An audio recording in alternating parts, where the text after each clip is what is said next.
Sa Tatak PD Pinoy, nagpahayag ng pasasalamat ang mga benepisyaryo ng Conditional Cash Transfer Program ng pamahalaan na hanggang sa ngayon ay patuloy pa rin pinakikinabangan ng ating mga kababayan ang kanilang mga nakukuha. Narito ang report ni Emil Carion.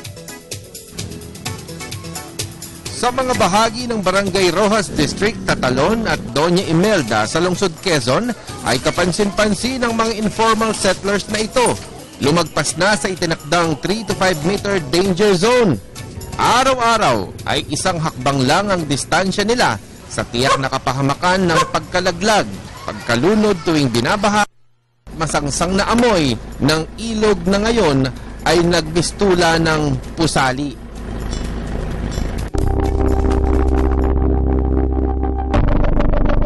Pero sa mga unang nanirahan sa National Capital Region, alam nila na daluyan ng malinis at sariwang tubig ang mga ilog at estero dito. Sa patuloy na pag-inog ng urbanisasyon ay ginawang higanting basurahan ang mga ito. Kaya naman ang Department of Social Welfare and Development o DSWD sa atas ni Pangulong Benigno Aquino III ay inilatag ang Conditional Cash Transfer Program o CCT sa halos 4 na milyong beneficiaries. Ito ang tinaguriang Human Development Program ng National Government. Ang anulaan po, pinigay naman sa ako para pagpiligamit. Para sa akin, napakain ako.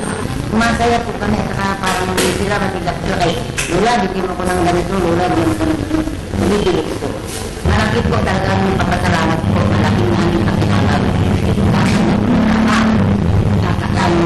Ang bulbul ng papasalamat talaga. Aming beneficiary dito halos 1,000. 1,000 mga low-income families. Pero ang yayaan lang talaga doon, parang sa ngayon, parang more than 600 lang dito. Kasi yung iba lumipat na, yung iba hindi namin malocate, yung iba talagang siguro baka yumaman na. So 600 lang talaga yung nagbe-benepisyo doon sa Pantawid Pamilyang Pilipino program. Si Aling Elizabeth Balana ay sa maliit na bahay na ito naninirahan sa Barangay Tatalon, Quezon City. Malaki ang pasasalamat niya sa tulong na tinatanggap sa CCT o 4Ps, Pantawid Pamilyang Pilipino Program. Sa buong bansa, 1,605 na syudad, sa 79 na probinsya at sa lahat ng 17 rehiyon ang implementasyon ng programa. Sa lungsod Quezon, nakinabang ang halos 500,000 individual sa programa.